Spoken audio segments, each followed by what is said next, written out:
welcome back to Week 10 from the stands, back with another episode. Joining me this week, we have Geoff, representing Penn State University, back again after a few week absence. How you doing, Geoff? Real good, real good. Surviving anyway. There you go. And joining us as a newcomer, first time on the show, we have Andy from Illinois State, but reps the University of Illinois. How's it going, Andy? Good, man. Thank you so much for having me. I'm happy to be here. Of course. All right, so just quickly, we'll get into a Week 9 recap. Obviously, shooting this later in the week, so don't need to get too much into these things. Everyone's already seen all the highlights. Geoff, what do you have? Games that you thought were notable for Week 9? Well, certainly the Michigan loss was notable, right? We didn't quite see Michigan State steamrolling them, and yet it happened. So that put a lot of question marks across the Big Ten. And I know we watched Ohio State looked pretty good, not perfect, but struggled pretty good when they played Penn State. And a victory there to be under. Yeah, I agree. Good enough to get them by, I think, for now. What about you, Andy? Any notable games from this week? From this last week? I mean, I think you have to look at the Boston College Clemson game. Obviously, Clemson without Trevor Lawrence, he's their big piece there. But DJ, I know I'm not going to say his name right, Ugalele or whoever, the 5-star kid that 6'4" comes in, and they don't really miss a beat. You know, that first half they struggled, they were down, but he brings them all the way back. And I actually have his numbers here real quick. He threw for 342 yards on 30 of 41 passes with 2 scores through the air, and then he added another TD on the ground. But I mean, good on him. Obviously, ETN was pretty huge in that game. I think they'll have to ride him coming up this week against Notre Dame, but that's kind of what stuck out to me. And then Minnesota now 0-2 in the Big Ten with Maryland and Talia Tagovailoa having that insane game against the Gophers. So yeah, those were kind of the 2 games that really stood out to me. Yeah, I definitely agree on those 2. I had both of those actually in my notables. Talia, last year, I think everyone, obviously the expectations when you're related to someone that has such a great season on such a great team like Tua did, they're going to be high. Terrible first game. Maybe it's just jitters against Northwestern in the Big Ten's Week 1. But yeah, like you said, he went off 5 total touchdowns last week. Yeah, I'm going to butcher this as well. Uyagalele? Is that good enough? It's something like that, dude. I have no idea. Yeah, it was impressive enough. We won't go too deep into that one because, spoiler alert, that's probably going to be one of our games of the week. Clemson playing Notre Dame, obviously, this weekend. And then just as a homer, I want to bring up the UCF game. Got a lot of text messages and DMs about 4 of our defensive starters getting arrested 2 days before the Houston game, which is usually not a great look, especially when your defense is so weak, as ours has been at UCF. But the defense actually played better than any game that I can remember this season. So, maybe it'll turn a new leaf on the defense. And then just quickly, since I know Will probably watch this, Texas taking down number 6, Oklahoma State. Very, very sad game for Oklahoma State fans, but I'm sure Texas fans enjoyed that. Their first top 10 road win in a decade. So nice for them. We'll get in. Back? What's that? Is Texas back? Yeah, that's the question.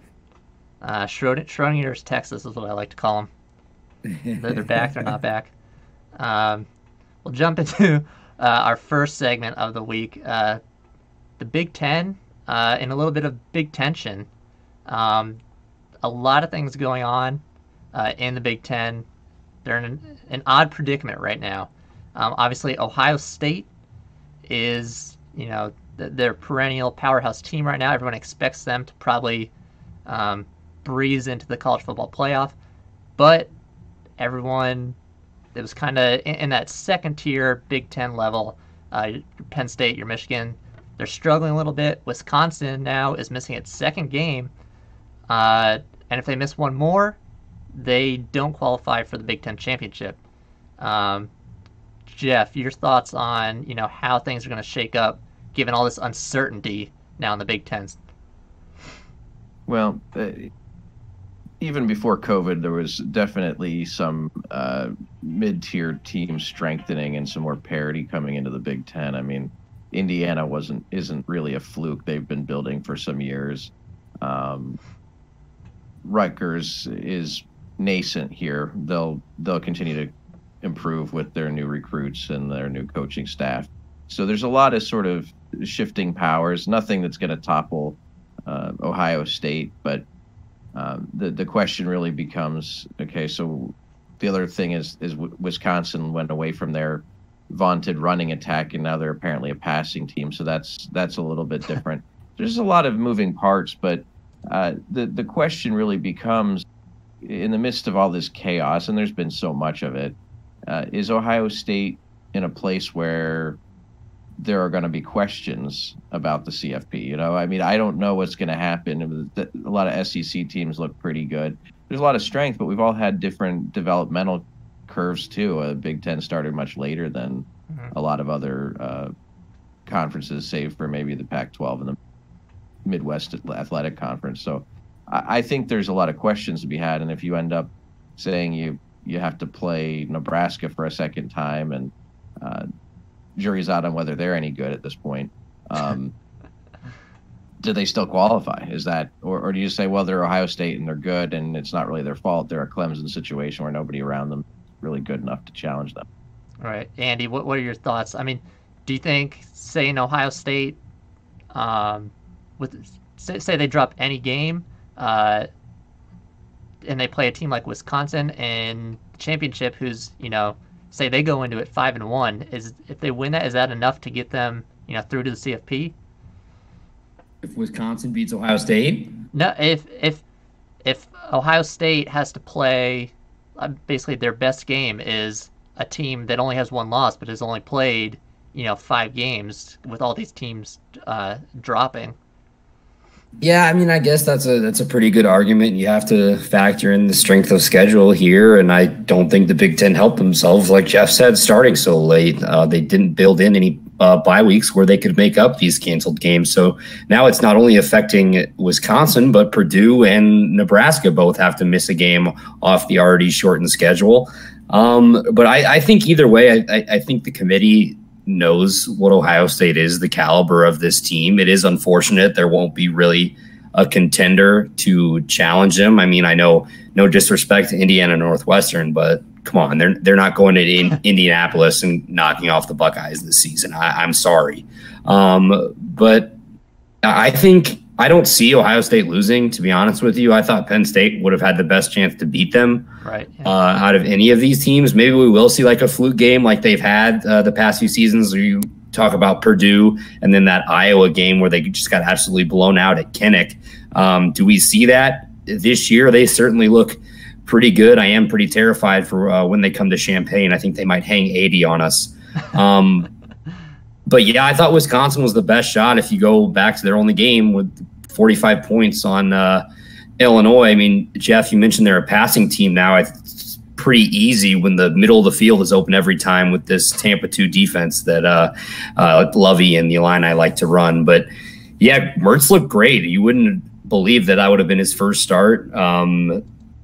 It's really unfortunate, though, just what's happening. I think that goes back. I mean, they're all college students. They're on a college campus. It's really hard to tell these kids to keep them confined, and away from other people. So I don't know. I think this is Ohio State's to lose. I think they easily go to the college football playoff if they go undefeated. I see your argument, though, with one loss, and the best win would be over a team that didn't even play a full schedule. All right. Quick question to both of you. Do you think, you mentioned Indiana and Northwestern being the undefeateds, do you give either of them a shot? Either of you guys? Indiana and Northwestern? Northwestern. I mean, go ahead, I mean, I think they both. That's like literally like they'd have to play a perfect game. Like there'd have to be a couple turnovers that go either of their way, and they wouldn't be able to make any mistakes. Really, I think it would have to go perfectly in either Northwestern's or Indiana's way. Sorry to cut you off there, Geoff. Oh, not a problem. I think Ohio State definitely plays Indiana. They're both in the Big Ten East, so that matchup will happen. So, I don't think Indiana has any sort of bench depth to compete with the speed and athleticism of Ohio State. I mean, they played a good game against Penn State relatively, but partially Penn State kind of shot itself in the foot repeatedly throughout that game. So I don't want to get too over the top on Indiana. They're very good. They're certainly not your father's Indiana, but they're not Ohio State beaters at this point. And when you look at Northwestern, yeah, they always have a shot. They do every now and again rise to the top, and I think they have a chance of making the championship. But they did a few years back, and they got just destroyed by Ohio State. So would I expect it to be much different? No, I would think it would probably go about the same way. All right, and one last call, not to harp back on the Penn State-Indiana game, but do you think Michael Penix Jr., you think he got in on that touchdown, or was that out of bounds? It was probably too close to call it, honestly. That's the reality is it was a call on the field, and there's no way to overturn it. I don't know. There weren't angles that you could really say. I mean, some angles, he certainly looks short. Other angles, he looks like maybe the tip of the ball broke it. I don't know. I guess I got to go with the refs. All right, it's a very fair and unbiased view from a Penn State fan, so appreciate it. I thought it was close, but I think he hit it right on the nail. Whatever, depending on whatever the refs called on the field, there was no way there was going to be enough evidence to overturn it. I did think he was short, though, Geoff, but yeah, it's just me. Okay. All right, let's move on. We're going to do some mid-season report cards here for some teams, some players maybe. Not quite sure if this is actually the middle of the season with all these conferences starting at different times, but we're going to do it now, regardless of the fact that the Pac-12 has not started and will start this week. Yeah, so our first one that we got here, how would you guys grade the group of 5 in generals shot at a college football playoff spot for this year? Obviously, there's talk with all the wildness going on, scheduling all this, Big Ten only playing 8 games, that this season was probably the group of 5's best chance at getting a team into the playoff. So how do you guys grade how they're doing so far as a group? I mean, if you look at a team like Cincinnati that's currently ranked 6 overall, undefeated, that has to give them a B. At least you'd like to have one more team up there. But, I mean, if you're the group of 5, to even have one in the conversation, one undefeated team, I think that's huge. So I'll give them a B. If Cincinnati can win out, I think they have a great opportunity at a spot in the playoff. Okay. What are your thoughts, Geoff? How would you grade that? Yeah, I think this is really their year. There is the chaos. They didn't have to show up against some of the top teams in the country like they typically do early on. Because you should get the Sun Belt beat downs here and there or something, or they go play somebody. But definitely you look at Cincinnati. You look at a few of these teams. They're definitely top 25 teams, and I think this is their best shot because we do have chaos with a lot of these. Perennial powerhouses not having warm-up games and going in against somewhat commensurate talent. I mean, they're just not the upsets are all over the place. So it's fun from a fan's perspective, and I'm really hoping to see maybe that happen this year because why not? I mean, this isn't going to be Oklahoma in at number 4 anymore. I mean, they pretty much are wiped out, I would think. So that's my feeling. I think we got a shot. Oklahoma State, yeah, right. They're kind of, they at least took one loss. So then you start to look at it and say, well, what's left? I mean, unless the Pac-12 shows up and does something, but then again, I think the Pac-12 should be ranked behind the G5 any given year. I think there's probably a lot of people that would agree with you in that case. Yeah, I'm gonna give them a B minus. Obviously, Cincinnati is doing pretty well. As an AAC follower, I guess, because of UCF, it always gets tricky based on, I guess, the order of your schedule, let's call it. Because when you end up playing between Cincinnati, Memphis, UCF, I mean, anyone that's watched those games in the past 2 years know that they just turn into absolute shootouts, and it's a flip of a coin at times. You know, they took down Memphis already, so they're 50% of the way there. Well, they took down SMU and Memphis. They beat the shit out of both of them. They hung 40 on each of them and allowed 13 and 10 points. I wouldn't call that a shootout, my friend. No, yeah, well, that's what I was gonna say. They've improved, I guess, in the areas they needed to defensively from those previous 2 years. So they've taken down now Memphis, like you said, SMU. I don't really rank SMU as highly as Memphis. Buechele is a very good QB, but I don't know. They're just not. They don't seem to me like as sound of a team. Yeah, they still have that UCF game, and I don't think we look good enough to take them down. So I think Cincinnati has a really, really solid shot, especially if we see this weekend Notre Dame get absolutely waxed by Clemson and drop far enough in the ranking that Cincinnati gets that extra boost in votes. I think they got a really good shot. And then obviously something we haven't mentioned, BYU. Also undefeated, 7-0, and Zach Wilson, along with raising his draft stock, his NFL draft stock a lot. He's leading that team to a pretty good season. I can see them if they take down Boise State going also undefeated. So that'll be interesting to see two of those G5 teams in the top 10. See how the committee ranks them. All right, we'll move on to our next one. How do you grade teams' ability to plan around COVID so far?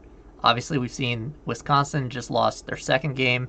Baylor's lost multiple games. And then there's some teams that are just losing player groups. But how are we grading the way that teams have been able to adapt to all these rules and regulations with regards to their players? So we'll start with Geoff. What are your thoughts on that one? Boy, that runs the gamut. We've certainly had some that have been awful. When the Big Ten announced they weren't playing, the Iowa Hawkeyes, a bunch of their players all just hit the bars, and they had a whole viral sweep. And you have Baylor that just, we don't know when they're going to play. They're just on and off here and again. And yeah, so those, some of them are notably Fs. The military academies are obviously doing pretty well, save for Air Force, which we just got word that their weekend is shot here. I'll give it a solid D+, but I would say this year in play style ends up being something more of an actual warfare. I mean, talk about like war in the trenches. Well, I mean, now you got people getting sick and that kind of stuff. I mean, it's a whole other thing. It's not just injuries. Like, we got to keep our guys from getting injured. They have to watch what they breathe on. I mean, that's insane. Right. What are your thoughts? Yeah. Andrew? That was a great point. And then that was a great point of you. I totally forgot about BYU. They are putting up so many points a game. Zach Wilson Jr. Isn't only a threat to throw the ball deep, but he can move a little bit out of the pocket as well. So great call there, Brian.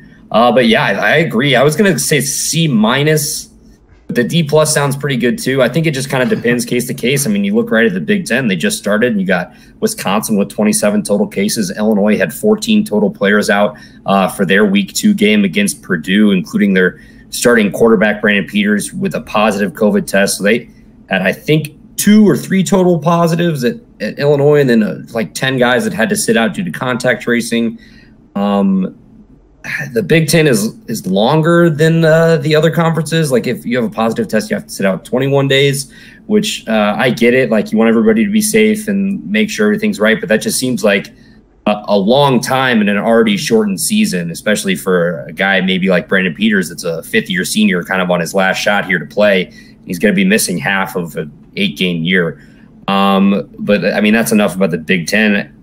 Yeah, I think C minus D plus, that range. I think it depends on case to case, but I also think it's very hard. Like, you think about how big these football teams are, and not just scholarship players, but the walk-ons as well. And you only have so many coaches on your staff. Keeping tabs on absolutely everybody's got to be pretty tough. Yeah, I had them right on the money there. We're kind of all in the same range. C minus, like you just said, there's only a certain amount of handlers that you can have on the team to watch over all these players. So it was always going to be difficult, especially given, obviously things started off with COVID back in, I'd say February. But I don't think it really got serious in all these teams' mind until maybe like beginning of summertime. So it's been a very quick turnaround. So I don't blame them for there being, some mishaps there. I think the biggest thing is probably the difference in how the conferences are handling. Like you said, Big Ten is 21 days off. So if you get it there, like we saw Graham Mertz from Wisconsin got it, that's 3 weeks. You got an 8-game season. That's almost half your season right there. Wisconsin had their game canceled anyways, but and then you go down to a place like Clemson. I think Clemson has had probably my favorite approach so far. Obviously, Trevor Lawrence, the biggest loss for them. They're giving them, obviously, you missed that week, and then the second week you miss they're tracking, I guess, potential heart issues, as they've made a big connection between, the heart issues and the spread of the virus. So, I think that's probably the safest way to go. You want all these players safe, obviously. I'm sure they all want to play, but you got to do what's right for their health. I got to stick with C minus. We'll see what the Pac-12 does. I feel like they're probably going to take that grade down in the coming weeks. But yeah, it's been decent so far. And lastly, for our report card, how are you guys grading 2020's, the hype, the fan reaction around it? Obviously, a lot of people call this an asterisk season, regardless of who wins college football playoff, who wins the bowl games. How are you guys grading, I guess, the overall hype so far? Or the excitement factor, let's go with. I'll start with Andy on this one. Okay.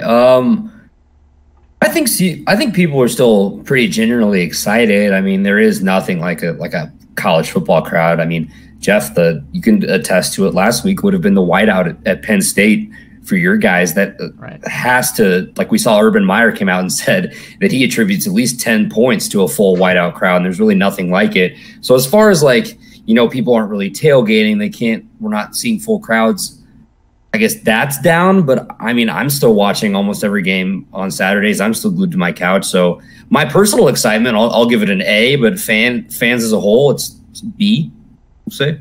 Okay. What about you, Geoff? Yeah, I think the excitement level is definitely at an A. I mean, there was so much stress and so many questions about whether or not we'd have a season, what it would look like. Everyone's making different plans. Obviously the Big Ten bowed out, the Pac-12 bowed out, they reversed later. I mean, there's just a lot of crazy stuff. And it just felt good, even though the first game of the season wasn't particularly wonderful. It was just like, oh my gosh, something normal in this weird, wacky year, Right. So that carries a lot of weight with me, and it hasn't gone away. I also figured we would see a lot of upsets with the lack of out-of-conference play, and that hasn't disappointed. I mean, you have a mid-tier team in a conference play a top-tier team in week one. It's anybody's guess. I mean, mistakes are, they happen in week one, big time, especially. So you kind of just have that. Plus the preseason, a lot of the stuff was non-contact. So the defenses have been a lot of times very questionable in this. So it's just been all around a very unique season. And I would give it, in terms of what's the play level, it's probably a C. But in all that, I must say I have really enjoyed watching some of the non perennial powers. I mean, the G5s have just been fantastic to watch, and it's good to be able to highlight them here, where it's not like, Oklahoma's 7-0 again, and they're going into the RRS, and you just kind of say, well, all right, that's not an issue this year. This year we can watch football for football's sake, and so for me as a fan of a big P5 school, it's different. I'm watching it more as a neutral this year. I mean, Indiana beat Penn State, and I wasn't upset about it. I was just like, hey, it happens, and glad to see him get a win. So it's just a very different. That asterisk for me does matter. On the other hand, if there had been the chance that we went on and somehow pulled a natty, I wouldn't have been complaining about that either. So no asterisk if Penn State would have won it. Oh, there'd still be an asterisk, but I would have still been just excited about it. Don't shove it in everybody's face, man. The Sun Belt, though, the Fun Belt has been one of the most fun conferences to watch. I know we were talking about the chants before this, Geoff.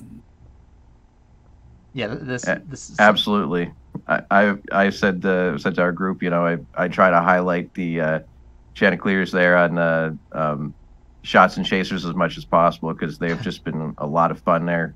Coastal Carolina, they just came up to the FBS a couple years back and finished last in their division or in the league. I forget, was it last in the division or last league last year? Anyway, they were last, whatever it was. Yeah, they weren't very good. We'll leave it at that. And now they're out there and they're slinging the ball around. They got this explosive offense with a lot of athletes, and it's just a lot of fun to watch.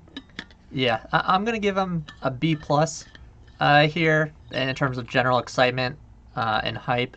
I kind of think a little bit of the opposite with regards to the way that I guess fans are following their teams. Like you said, it's kind of all in fun, even though like that loss to Indiana in a usual season would probably hurt a little bit more.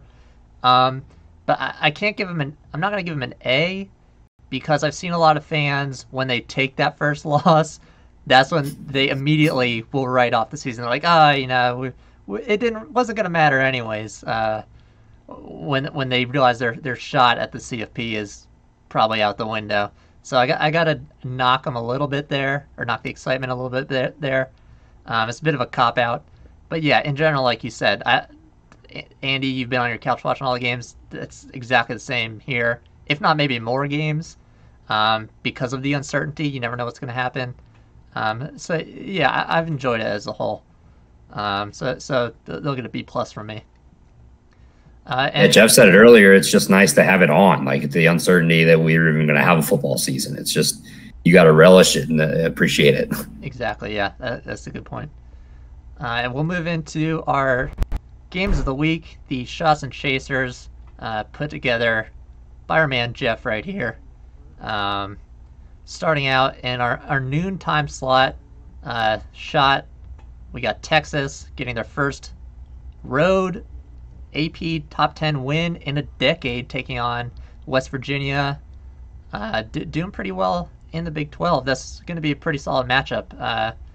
Who do you have in this one, Geoff? That's a tough one.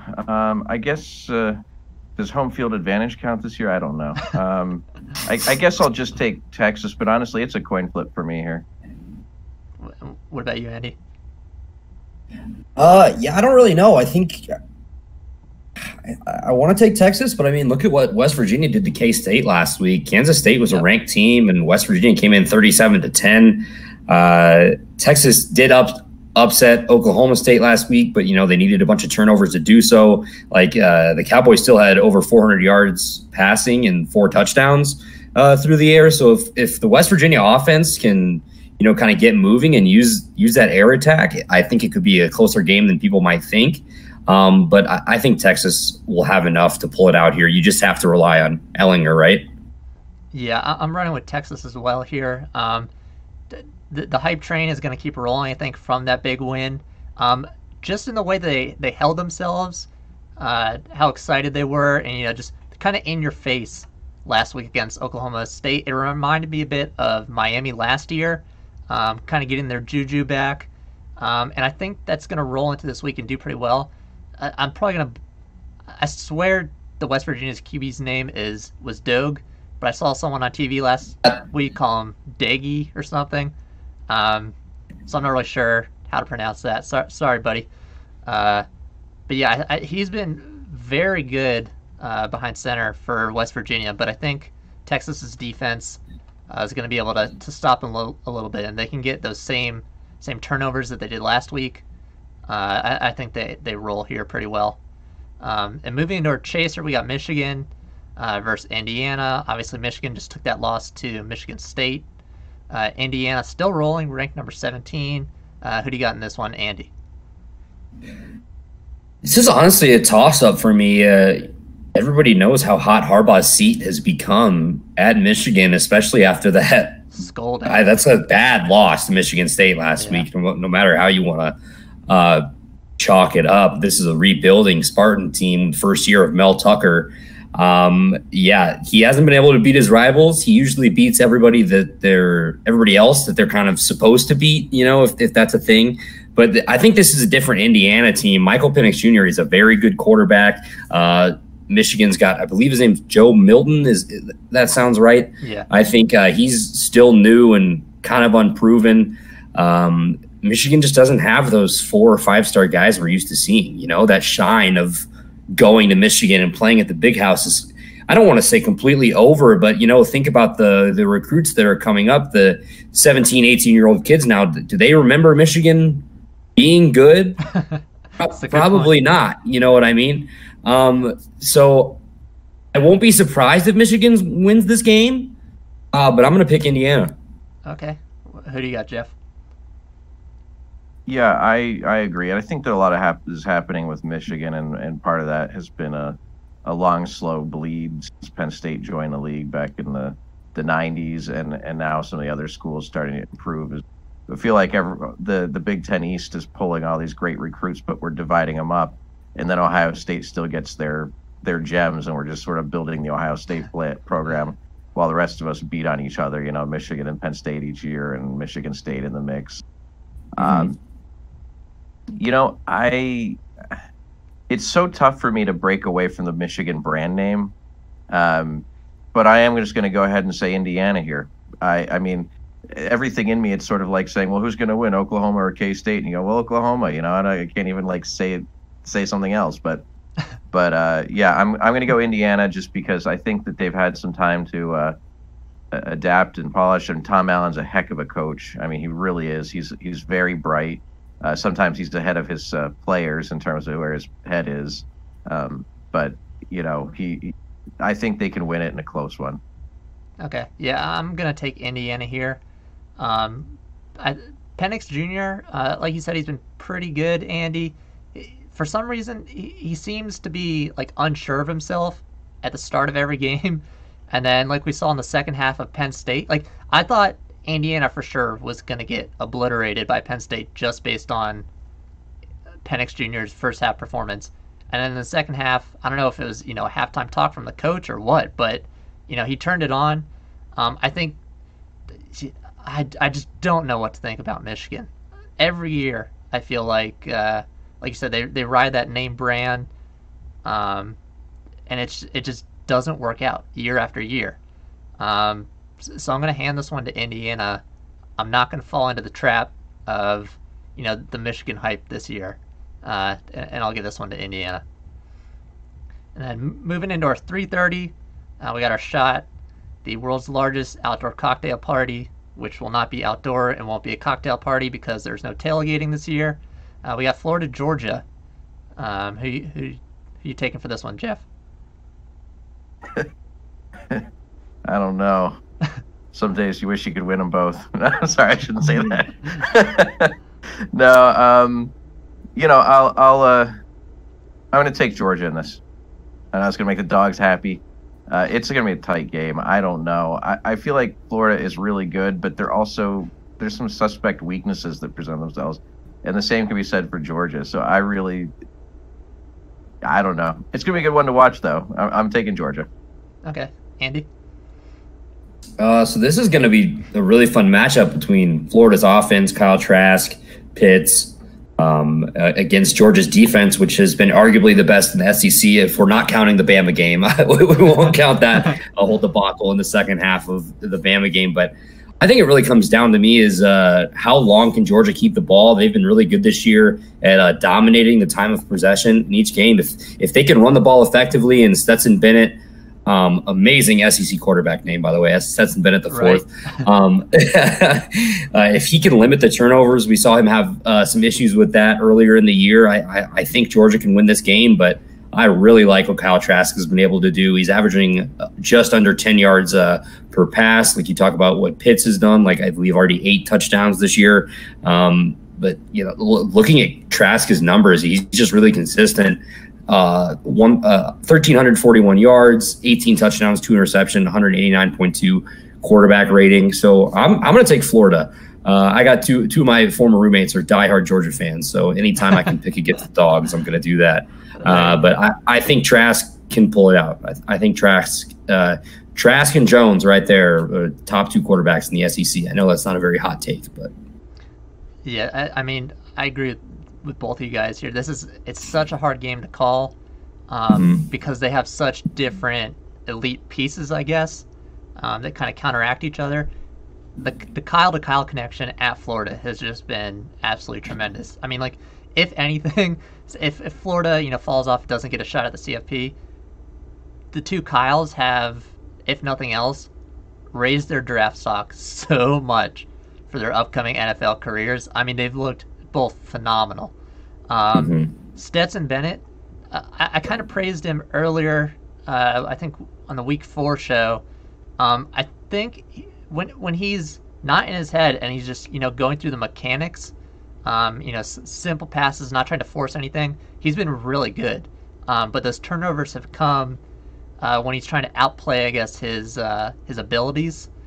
I think if he doesn't do that and limits the turnovers, Georgia can probably take this one if they hold, Kyle Pitts to, let's say, I would give him even 2 touchdowns. I think Georgia can still pull it off if Pitts gets 2. But yeah, that Florida offense looks so good. Oh god, now who's their running back? It's escaping my name, but he's been phenomenal. I thought I had it written down. It's a bit of a weird name. Yeah, I'm sorry. I forgot what it was. But also, Richard LeCount is still out for Georgia's secondary. He's one of their leaders back there. That'll be interesting to see if they'll have any troubles covering Pitts and the rest of the Florida receiving core. But the Week 4, praising Stetson Bennett, that sounds right. His first 4 games, he threw for over 200 yards, and he had 7 total touchdowns. So that was kind of the last time he really looked good. Yeah. So sorry to that Florida running back there. Not remembering his name, but we'll move on. We got our chaser at 3:30. If you don't want to watch Florida or Georgia, we got Houston versus number 6 Cincinnati. Who are you taking in this one, Andy? Cincinnati, and I think they roll pretty easily. Got to look at what Desmond Ridder has been able to do this year, and then you mentioned earlier how good their defense has been. I believe they're only allowing some like 15 points a game, something in that range. I have it written down. Yeah, 12. So they're averaging 39.6 points a game, and they only allow 12 points a game. They're outscoring their opponents this year 198-60. They have yet to really play like a close game. I know Houston is a decent team. They come in at 2-2, but I mean, they're not world beaters by any means. So, but I'll take Cincinnati to roll by at least 2 touchdowns here. Okay, Geoff? Yeah, I'll take Cincinnati as well. And part of that is I don't know if this will exactly be a close game. It probably will not be, but certainly one worth watching because of Cincinnati being in this and a chance to see them against a decent opponent. And I'm going to say this, and I don't say it with any hate. It happens in all the leagues. But Cincinnati's going to get some calls. So in a close game, you got to figure Cincinnati's going to edge them anyway because, it happens in the Big Ten. It happens in the Big 12. You get some team that's, on fire headed towards something for your conference, and you get a couple of those weird calls that everyone goes, hey, something's not right there. So you want to take someone like Cincinnati that's in their position and in a close game anyway. So I would definitely edge Cincinnati even if on the off chance it's close. Okay. I actually had Cincinnati on my report card that I don't think I got to get to, but I have them as an A+ this year. I think Fickle is in line for a Power 5 job after this year. Yeah, I agree. Well, since we're on this game, before we move on, do you guys have any thoughts on who might try to pick him up? There has been whispers of Michigan. If Harbaugh gets the boot, he is an Ohio State guy, though. Does Michigan go after an Ohio State guy? Yeah, that's what everyone's been talking about. That'll be interesting. See if they skip over him just because of that connection. What do you think, Geoff? You're in the Big Ten country. You think he would go there? Maybe anywhere else? Oh, I think he'd definitely take the job. But I don't know. The one thing is, he's obviously got a great recruiting base in Ohio. So you say, well, where would he go? I mean, do you go to the SEC? Well, you're kind of out of your Ohio, base there and stuff. So I think the one thing is he's in a really tough position, I think, to go anywhere other than probably the tri-state area. I mean, could he go to West Virginia or something? Maybe. But I would say he's probably pretty well stuck either Michigan, Indiana. We're not going to get rid of Tom Allen. He's doing a phenomenal job. Agree. Maybe Pittsburgh. Pittsburgh could be an option. That's still within the wheelhouse. Okay. Hadn't really thought about the question, honestly, but yeah. Yeah, I mean, it when Andy brought it up there, I was like, oh yeah, I remember hearing those little whispers over the past week. I thought the Michigan call was an interesting one, so I wanted to get your guys' thoughts. We'll move on though to our evening games. Obviously, probably the game of the week to watch. We got Clemson versus Notre Dame, and Trevor Lawrence still out. Uya Galele still a quarterback. So, what do you think on this one, Geoff? Does Notre Dame take him down with the backup, or can Clemson pull this one off? It's funny because just a couple weeks ago I said Notre Dame had no shot of beating Clemson, and I watched BC. And interestingly, you guys said that they were phenomenal against BC. I didn't think I was surprised how kind of weak, how much weaker they were. Now, I realized he's a quarterback. I think he was in QB1. Ukulele, I believe he was backing up the guy that went to Iowa State. And he kind of replaced him. Is that right? I know he stepped in for one of those guys, but in any case, he's definitely got some talent, but he's still young. And I don't think Notre Dame is great by any stretch, but they could be up to the task. So I'm actually going to take the Golden Domers, and that just feel like I'm grinding a knife into my heart here. But yeah, I'm going to take Notre Dame in the upset here. Okay, Andy. We all know the reputation Notre Dame has in these big games like this. He points at the championship in 2012, or they just haven't really been able to show up, kind of when they needed it against the big boys. But I think Ian Book has got to have a huge game. And then, in my opinion, Kyron Williams, the running back, sophomore out of St. Louis, he's got to be effective as well. He's put up similar numbers to ETN on the season, actually. So Williams on the year has 105 carries for 600 yards and 7 scores. And Travis Etienne has 103 for 606 and 9 scores. It's pretty similar numbers there. But, Notre Dame, they have one of the nation's best pass defenses. They've only allowed 2 touchdown passes so far. They're allowing 10 points per game. But, they haven't played anybody. They haven't given up more than 260 yards to anybody. But you look, I think the best quarterback they've played was probably Cunningham from Louisville. As far as the rest of their opponents go, it'll be tough for the teams they've played so far to even finish over 500, I believe. Obviously, Lawrence is out, but yeah, DJ stepped in last week. Like you said, Geoff, I guess, phenomenal is definitely not the right word because that first half was rough. But, they're able to claw back and win the game. I mentioned earlier 342 yards on 30 completions with 2 scores and through the air and 1 through the ground. But I mean, this defense, the Notre Dame defense is going to have to step up. You like to think it's going to be a much tougher test for a guy only in his second career college start. So I don't know. I think Clemson will also have to utilize the run game with ETN heavily. We've seen Notre Dame win games ugly this year. Like you throw back that 12-7 game against Louisville. By no means do I think that'll be the final on Saturday. But I don't know. I like your pick of Notre Dame, but in the end, I'm going to go with Dabo and the Tigers. I just think they have something to prove here for their college football hopes, that they're not all Trevor Lawrence. But can you imagine how insane this game would be with a full house in South Bend game day? That would be awesome. Yeah. The matchup itself is incredible, especially given the current rankings. So, especially full house in regular circumstances would be wild, especially for those the Notre Dame fans. This is a tough one. Uiagalelei, he looked pretty good in the second half, but the Notre Dame defense, I feel like, has been decent enough to be able to hold him to at least not as a productive game, or not as productive as he was in that second half. Obviously, like you said, Boston College first half was not the best from him. But interestingly, someone on ESPN, I didn't catch the name, they said Uiagalelei is, assuming he was starting the rest of the season, the 5th best QB in all of college football right now.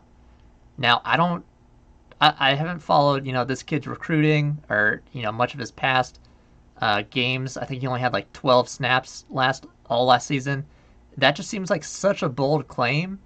But if that's even remotely accurate, he could be able to dice through this Notre Dame defense and give them problems with now that full game under his belt last week, getting all those reps in.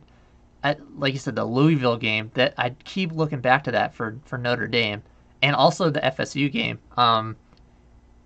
Those are slogs, and they should not have been for a team ranked number 4, with all the talent they have. And I think that's been weighing on my mind. So I'm gonna go with Clemson here, just because Notre Dame still seems a bit wishy-washy to me.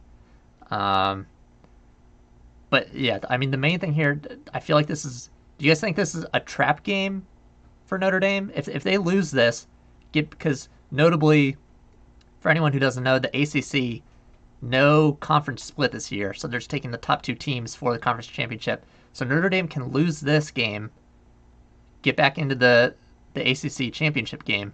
But does it look too bad for them if they lose with Clemson's backup quarterback to give them a shot for the CFP if they win again in the championship game, assuming that's what we get, Clemson Notre Dame rematch? Do either of you guys think they'd get in that scenario? If they lose this one but then beat them in the champ game? Yes. I think so. You put them in? I think it'd be rough, yeah, but you could make the. I don't know though, because if they lose, they'd be losing to DJ, and then you'd assume that in the championship game they'd be beating Trevor Lawrence. So what is the CFP like? How much weight do they put on each of those games? But I think it's critical. I think this is a must-win game for Notre Dame. That's just my opinion. Okay, yeah, I'm on the same page here. I think it looks worse losing to the backup, who's only got 1 full game under his belt, than it does beating later in the season, even though it's a championship game, Trevor Lawrence in what could be just like a one-off luck type of situation. What are your thoughts on that, Geoff? It'd be tough. I can't really see them. I mean, I would assume Lawrence would be back, but if they were going to beat Clemson twice, I would have to operate under the assumption that Lawrence is out and Etienne is out. And if you're talking about beating them late in the season, like, hey, Notre Dame rolled over Clemson, like, that wouldn't be that convincing. I don't see Notre Dame beating Clemson with the full accoutrement of players. I just don't. The only reason why I'm giving Notre Dame a chance here is because Lawrence is out, and I thought they looked a little shaky.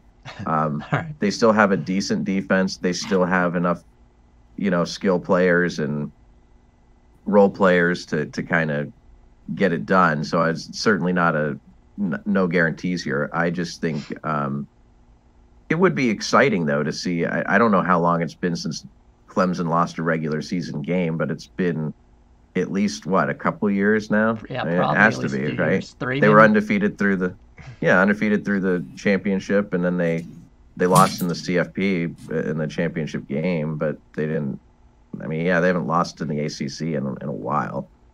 So that'd be kind of fun, especially because Notre Dame's only like an affiliate ACC member when it comes to football. Like, they're not really there. It'd be kind of wild if they came in and shook it up, you know? Right, yeah. Yeah, that would be interesting. And then we'll close it up here. Our chaser, if you really don't want to watch Clemson Notre Dame, which can't see why you wouldn't, but if you're a big fan of the Pac-12, we got Stanford versus number 12 Oregon. Oregon, the highest ranked team out of the Pac-12. It's the Pac-12's first week of the season, finally. Who are you taking in this one, Geoff? You know, I really don't know. I'm gonna take Stanford, not because I really believe that, just because why not? I'd love to see Stanford beat Oregon. And I don't really like the Pac-12. This is more coverage than we should be giving them. That's true. Andy's new here for this week, but usually we only give the Pac-12 seconds. Not many fans of the Pac-12 here on the show, but since this is our first week back, we're giving them a full slot here. Who do you got for this one, Andy? So Oregon's actually my second team. So I have a younger brother that's a junior in high school, and when he was picking his college football affiliations, I was back when Oregon was on that insane run, and they had the cool uniforms. They were green, which is his favorite color, and they thought the Ducks were funny. So I've actually been to a game in Eugene a few years ago, and they were playing Bowling Green, and you wouldn't think they were playing a team from the MAC. It was like a conference game in there. One of the most insane environments I've ever been in an Autzen Stadium. It was awesome. I'm going to take the Ducks just because I'm kind of a homer on that. They're one of my teams that I'm going to be honest. I'm not super well versed in them, but anytime I see Oregon on, I'm going to root for them. I don't know their new quarterback's name off the top of my head, but I'll be interested to see how he looks. Obviously, Herbert on to the Chargers now, but I'm going to take the Ducks. But you know that David Shaw Stanford power running game, if they can get it going, sometimes it can be hard to stop. Those Oregon Stanford games are always good. Yeah, I mean, I agree. I don't know much about these two, but I feel like you just have to take Oregon. Obviously, Herbert is a massive, massive loss for them, and with the shortened preseason, I mean, usually when you make that QB switchover, it's pretty rough, at least for a few games. And they're just, kind of unfortunate enough to get Stanford in this first one, who, like you said, they kind of just got that power run game and just try to beat you up on both sides of the ball. But I don't know. I think Oregon probably just has too much talent. I know recruiting-wise, they were ranked as second in the Pac-12, only behind USC. In terms of, I think that was based on 5 and 4-star recruits, but still, that's a pretty good look for them. And I don't think Stanford was pretty low or mid-tier on that list. And I don't think they're going to have enough to pull it off in this late game.